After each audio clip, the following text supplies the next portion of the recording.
Welcome to Art Ed Radio, the podcast for art teachers. This show is produced by the Art of Education, and I'm your host, Tim Bogatz. A while back, I think it was when Andrew and I were talking about sculpture, I mentioned that I was able to go through all of undergrad without taking a single three-dimensional art course. No ceramics, no sculpture, nothing. And I know for a fact that I'm not alone. So many art teachers come into the classroom lacking basic knowledge on so much of what we do in the classroom. And that's going to be my first question for Andrew when he comes on, but let me set the scene a little bit more. Now, admittedly, our jobs involve a lot. And it may not even be feasible to expect that a new art teacher coming into the profession is going to know everything that they should know or will know when they first start out. Because to me, teaching is and always should be a learning experience. But I think there are far too many teachers with far too little practical knowledge about what it takes to be a successful art teacher. And I think that's what we need to fix. So let's look at it this way. Okay, what do the best undergrad programs do? Okay, I think they need to be sending undergrads into an actual classroom early and often. And one of my most valuable experiences when it comes to teaching was in my sophomore year. I had a practicum at an alternative school. It was an awesome experience that really showed me how much I was going to love teaching. And that was just the start. Multiple extensive experiences in the classroom were huge for me in giving me the experience I needed to go into my own classroom with confidence, when the time finally came for me. But it's not just about how much you're out in schools. It's about the quality of the experience, both in your undergraduate courses and in your field experience. You need to learn about writing lesson plans, putting together curriculum, doing assessments, so many things. And most of all, you need to learn about classroom management. Because new teachers and, let's face it, experienced teachers usually talk about classroom management as their most pressing challenge. And I feel like that's one of many areas where undergraduate education can do even more. Because student teaching is the last chance for future teachers to receive feedback on their classroom skills before, they take over their own room or their own program. And in my experience, it's just not there. Rarely do I see supervisors evaluate student teachers' ability to deal with misbehavior when it occurs, or provide feedback on, how they use praise to motivate students. Okay, neither proactive or reactive classroom management gets the time it deserves, especially when it is so important. Okay, and I understand that there is a limited amount of time and there are limited opportunities for undergrad programs to give future art teachers everything that they need. Okay? And it goes way beyond, just that classroom management idea. And so Andrew and I are going to try and hash this out, but there's a lot for us to parse through, and I've already talked here a lot. So I think it's time to move on, dive right in with who I know you've been waiting to hear, Mr. Andrew McCormick.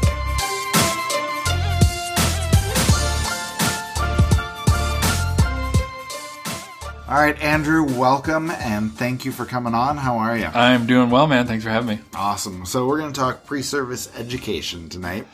And we talked a while back in the sculpture episode, I think, about how I got through all of my undergrad work, all of my coursework without doing anything three-dimensional. And obviously I can take the blame for that, but the thing is, that's not a unique problem. There's so many teachers who begin their first year with so much that they don't know how to do, even if they have taken all the required courses, everything they need to do. So let's talk kind of your personal experience first. What are some of the things that you didn't know your first year of teaching? That's too big of a bucket, man. I think we need to flip it with what did you know?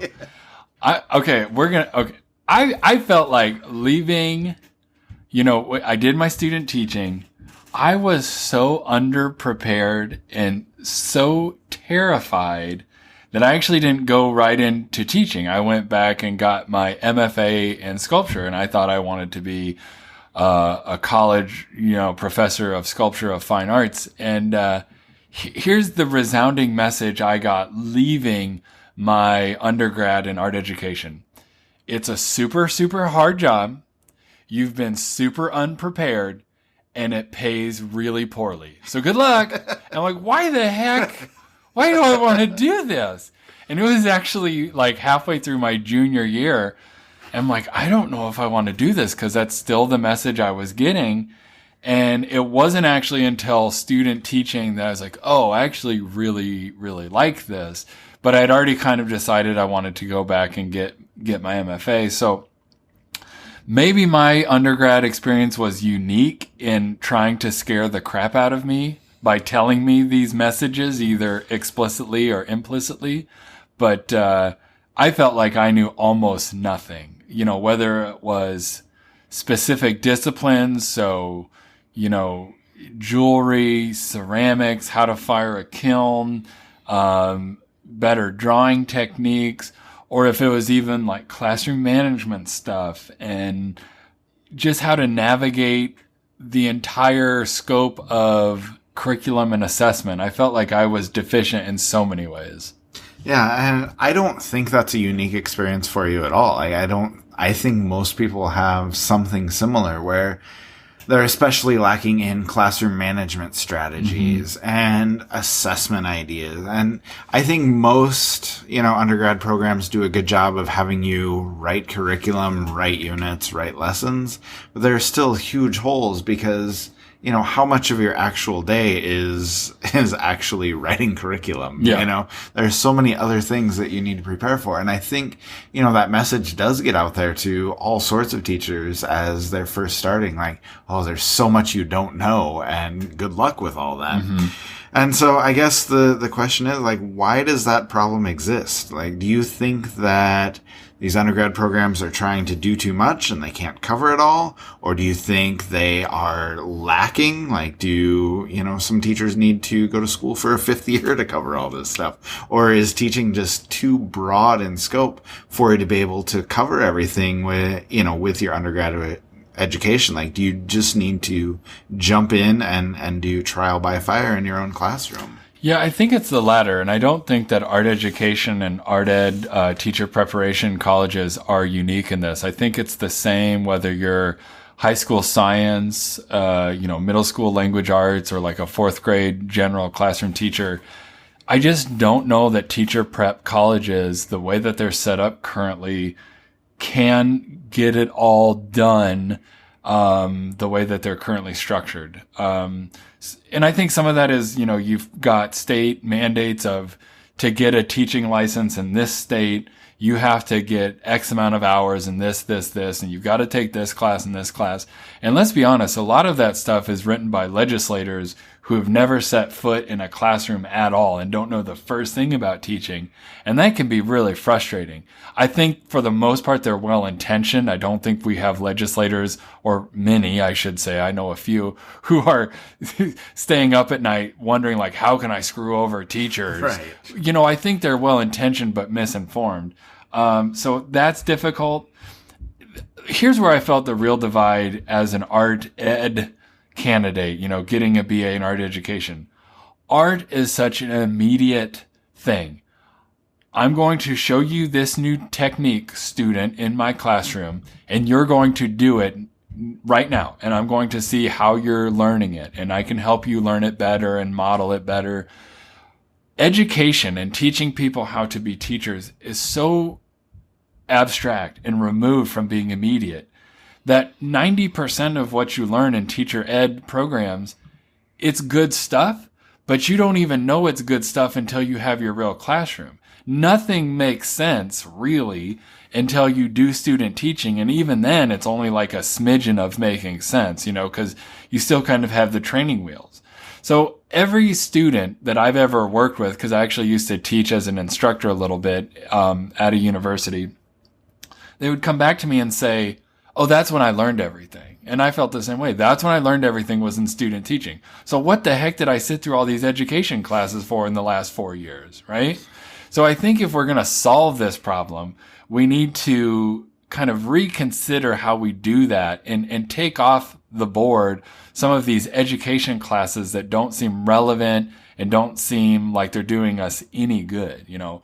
Side note to that, I remember after student teaching every day, coming home and just collapsing on my couch. I've never been more tired than that first semester of student teaching because you have no context of what it's like to make a million decisions every day and be on nonstop. And now, as a teacher, we're just kind of used to it. Like that's the new normal is that every day you're just dragging yourself home. So no, I remember that too, where like Friday nights, like it's your senior year of college, you should be enjoying yourself. But you're like, you know what? I'm going to go to bed at 7. Yeah, you know? exactly. It's like, it's ridiculous. And, you know, roommates just don't understand they that don't, sort of no. thing. And it's trouble. But okay, so let me ask you this. Like, if we're going to revamp some of these things, you know, what kind of solutions do you think are out there? Do we need to have undergrad classes that are more specific to what teachers need to know? Do they need more field experience where, you know, they are out in classrooms more? Because here, like, my thought goes to, like, brand new lawyers. You know, they spend 2 years sometimes, you know, working under someone else and learning the ropes of everything that we need to do. And so does student teaching need to be a full year? Like, do you need a mentor teacher for a year? Like in an ideal world, how would you change undergrad or field experience or, you know, that first year? Yeah, so I've got some ideas. But let me ask you this first off. We got our BA in art education in different institutions, right? Where you were in Iowa or were you in University of Iowa? Okay. Yes. And we're not throwing dirt anyone's direction at all, but let me ask you this. Did you have art classes in the art building and then you had education classes in the education building, correct? Yes. And we had art education classes specific that, you know, tried to blend the two, which I think was good. And I will say one other thing that I thought, you know, University of Iowa is a great art ed program, one of the best in the country.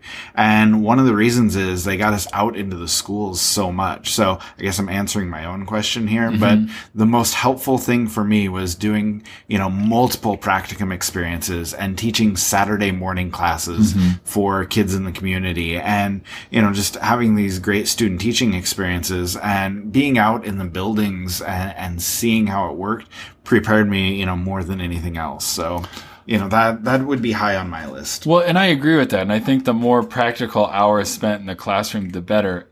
The one thing I will say, though, is the classes that I took, not in the art building. So not the art education classes, and not the studio art classes, because those were fantastic, but the classes taught in the education building.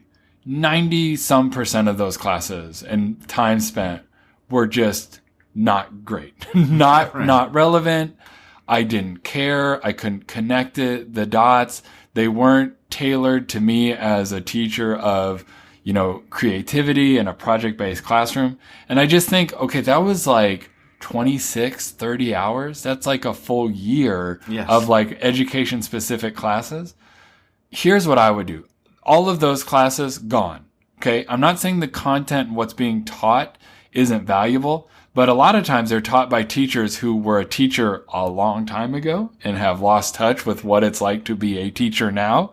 I think you get rid of those classes, and as an art person, you get a 4-year degree that is exclusively art, studio, and a little couple classes of art education.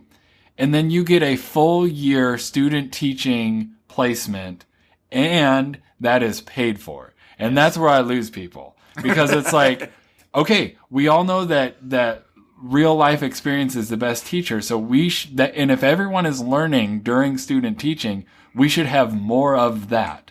But to have more of that and have a full year internship in a school or multiple schools, as young people, you got to get something back, because it's really hard to make ends meet if you're doing a full year and not getting paid for it. So or paying tuition to do I'm paying tuition to do this thing, which, makes me better at my job, but it also helps the school out. I mean, it's a two-way street. You're giving ideas, you're giving time. And I think, if teachers want to be seen as professionals, like lawyers, doctors, business, then we should have the same sort of things. I mean, lawyers they have internships that are paid, and student teaching should be a paid internship. But that's, again, if I ruled the world and, made everything the way I wanted it. Hey, that's what we're talking about today. What is the ideal situation? So let me, kind of drill down to some of those ideas you talked about. Obviously we like the studio-based thing. A breadth of courses is going to be helpful, getting your hands on all different types of media and materials, experience with those. But with the education part of things, what kind of classes, need to be taught? What do you think new teachers need to know that they don't know or that they're not getting right now? Whoa. Okay. I might surprise you here. And this is why the big reason why I actually had to step down from teaching, teacher education and teaching at a university. I actually don't believe in teacher education really at all. And here's one of my biggest rubs with this. I think you can teach someone to be a really good accountant, right? I think being a good teacher is a little bit more of like your personality, your mindset. I don't think you can take someone who's going to be a bad teacher and then in 4 years turn them into a good one. Like you're either, I hate to say this because it sounds all fluffy and hippy dippy, but I think people are born teachers or they're not born teachers. You're born with the empathy and the ability to like move people or you're not. So one of the things though that I would say to answer your question more concretely versus just like, I think it's all hooey, you're either born with it or you're not, is I actually think everyone who wants to be a teacher should have to take a drama or public speaking class. Because I think that's one of the things that's under sold or under communicated to future teachers is like, you have to be on like a lot of the time, and you need to know what it's like to talk, a decent amount, to talk in a charismatic and loud way, to get people's attention, to get them to do things that they may not know that they want to do yet. And that's theater, that's acting. And I was so thankful. When I was in high school, I did a lot of speech and debate and drama and stuff like that. And I think that served me well over the years. And I think about people who don't have that in their background and then they graduate college and are ready to teach and they've never known what it's like to stand up in front of a large group of people and move them. Like, come on, you got to get some theater in there, Yeah. So let me push back a little bit here on something you said. I like the theater idea, but before that, you talked about how you can't just make people into teachers, but can't you make them better teachers? Like, don't you think that, a course on assessment that shows all sorts of different ideas can help make either natural born or not natural born teachers a little bit better? Don't you think something on classroom management strategies can help people run their classroom a little bit better? Like, can't we improve on what's being done? Yeah. So if you have someone who has the disposition and mindset and sort of personality to be a good teacher, but they're struggling in some areas, if you had classes like that, an assessment class or a classroom management class that was actually good and relevant and practical, I do think you could make a good teacher better, a struggling teacher more effective. That was my biggest rub with classes that I saw being taught when I taught at the university level, but also I remember classes I took was like, this is not practical to me. This is not relevant to me. And I remember my assessment class specifically just being the bane of my existence when I was like 19, 20 years old. It's like, I don't want to know how to write a good standardized test. Like, this is ridiculous. So I think some of it, when it comes to our colleges of education, our departments of education, is we have this one size fit all mentality. Like, oh, well, all teachers are the same. You can't tell me that a PE teacher and a special ed teacher and an art teacher have the same sort of needs when it comes to what that class would look like. So that was been one of my biggest frustrations. No, I totally understand that. And yeah, I know what you're saying there. But let me finish this out here. If we can circle back around and bring ourselves back into the real world. For those teachers that are lacking in some sort of knowledge, whether it be a media or, like you talked about, firing the kiln or whatever the case may be, where they need to know a little bit more, what do they do? Where do they go? What kind of advice or recommendations would you give to those teachers who, for whatever reason are lacking the knowledge they need?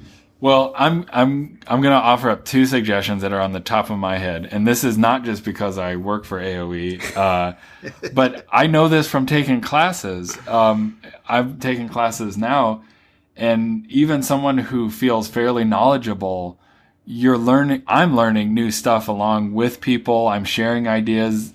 They're sharing ideas with me. And it's been really awesome to kind of up my knowledge when it comes to technology, and that's kind of one of my specialties, but I'm learning alongside people, even though it's something I feel like I'm fairly knowledgeable in. So I can only imagine for someone who feels like, boy, I'm really green when it comes to printmaking or ceramics or technology, to take a class like that is awesome. And then, but even the content that's on the site is awesome. But I also go to YouTube a lot of times when I don't understand something. I think we live in a great time as teachers. I can't imagine being a new teacher in like the early 80s, pre-internet and pre-Pinterest and YouTube. It's like, my God, if you didn't know something, you'd have to like go find someone and talk to them face to face. Now the horror. Yeah, that just sounds awful. Now it's like I can Google something, late at night, the night before, and like, okay. And I don't have to rely on just me. I can show a tutorial online to my kids, and I found this, I curated this video, but I don't really know the specifics of it. So it's a great time to be a teacher when it comes to filling in your knowledge deficiencies. Yeah, absolutely. And that would be my advice as well. Like, don't be afraid to research, and don't be afraid to reach out. Like, there is so much out there, whether it be sites like AOE, personal blogs, YouTube, whatever the case may be. There are so many lessons and techniques and ideas out there that people are so willing to share. And again, don't be afraid to ask questions, whether that be about, whatever post you just read. Don't be afraid to ask that writer, ask that blogger, specific questions. And don't be afraid to search out other art teachers, even if it's somebody in your district. Give them a call and say, hey, I'm struggling with this. Can you help me? Or do you have any advice about this? And, don't be afraid to reach out. Don't be afraid to ask for help. And they will respond, because I think, my 40 years on this planet have proven to me that people are narcissistic and like talking about their favorite subject, which is themselves. So if you say, I read your post and I want to know more about this, oh, sure. Like, they're happy to share. So don't think that anyone is not going to share ideas with you. Yeah, absolutely. Cool. All right. Well, I think that's going to wrap it up for us. Thank you very much, Andrew. It's been good talking to you about our dream world, but also some specific solutions as well. So thank you. Yep. My pleasure, man. Thanks. All right. We'll talk to you later. Thank you to Andrew. And I know we probably left you with more questions than answers with this particular episode, but I think that's just kind of the nature of this topic. Pre-service education is taking on such a broad scope of things itself, and it's tough for us to narrow down our conversation into something more manageable. But there's just so much to get through and so much to think about, and even with all that discussion, we didn't even come close to covering it all. But I hope you enjoyed it. I hope you took something from it. And I hope it has, kind of struck some ideas with you. And we'd love to hear from you. And I'll talk about that in just a second. But before we do that, before we get out of here, I want to tell you about our upcoming Art Ed Now Winter Conference that's going to be taking place in February. Now, I know that it's 5 months away, but it's something that I work on year round here at AOE, so it's always on my mind. The reason I'm bringing it up today, though, is now is the time that you want to sign up. If you go to artednow.com, you can check it out, see what it's all about. In short, it is an amazing day of professional development. And in the next week, we are going to be releasing our first set of presentations. I'm excited about the people we have presenting. I'm excited about the announcement, and I think you will be too. So look out for that in the next week. And the reason you want to sign up today, though, is twofold.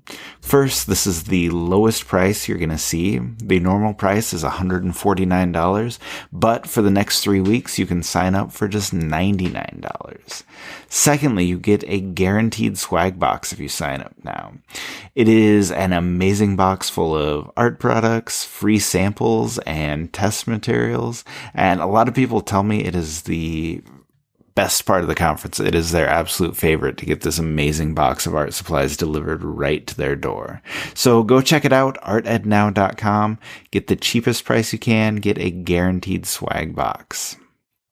All right, I think that will wrap it up for us, though. Another big thank you to Andrew for coming on the show. I hope you enjoyed the discussion, and like I said, if you have anything to contribute, please do. Leave us a comment or send us an email if you have some solutions in mind, some thoughts on what we may have missed in our discussion, or some ideas that you want to put out there. We would love to hear from you. So make sure you check in next week. I think Andrew wants to do an episode about art teaching and music. I'm skeptical, but I'm also up for anything. And if he comes through with it, I'm sure it will be spectacular. We'll see you then.